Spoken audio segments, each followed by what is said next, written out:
আসসালামু আলাইকুম সবাইকে, আশা করি সকলেই ভালো আছেন। আজকের এই ভিডিওতে স্বরবর্ণ লেখার কৌশল দেখাবো। সুন্দর করে স্বর লিখবো। এখন এই তো সুন্দর একটি স্বর অ।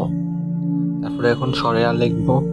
স্বরবর্ণ লেখার সব যা যা কৌশল আছে সব দেখাবো। স্বরে আ লেখার জন্য স্বরের মতো করে লিখে তারপরে একটি দুপুরের দিকে উঠাবো, দাগ দিব, তারপরে একটি আকার চিহ্ন দিব, তাহলেই স্বরে আ হয়ে যাবে।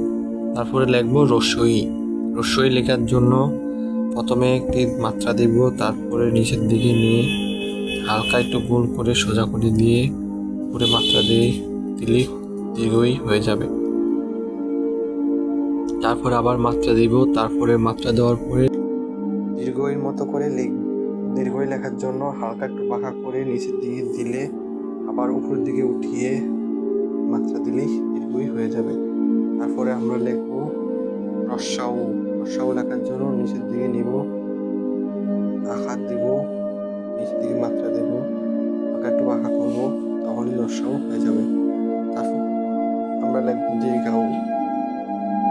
দীর্ঘাউ লেখার জন্য নিচের দিকে রস্যার মতো লিখে শুধুমাত্র একটি চিহ্ন এক্সট্রা এড করবো, তাহলেই দীর্ঘাউ হয়ে যাবে।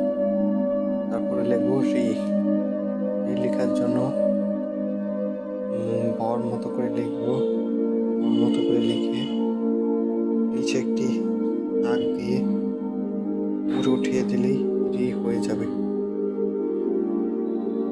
পাশে একটি দাগ দিয়ে দেব, তাহলে রি হয়ে যাবে। সুন্দর করে একটি রি লিখতে হবে, সুন্দর একটি রি। তারপর হচ্ছে এ। এ লিখবো। এখন এ লেখার জন্য আমরা প্রথমে এর বিন্দু দিব, তারপরে আমরা নিচের দিকে নিয়ে গেলেই আমাদের এই হয়ে যাবে। তারপরে ও লিখবো। এখন আমরা নিচের দিকে এর মতো লিখে তারপরে ও।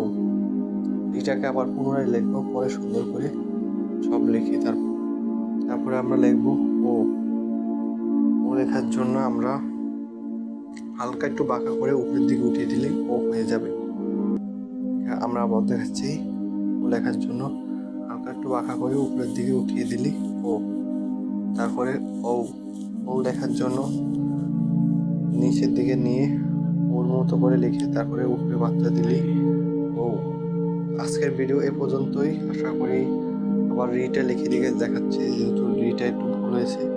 সুন্দর করে লিখতেছে রিটাকে, নিচের দিকে দিলেই মূলত রিটা হয়ে যাবে, সুন্দর মাত্রা হবে।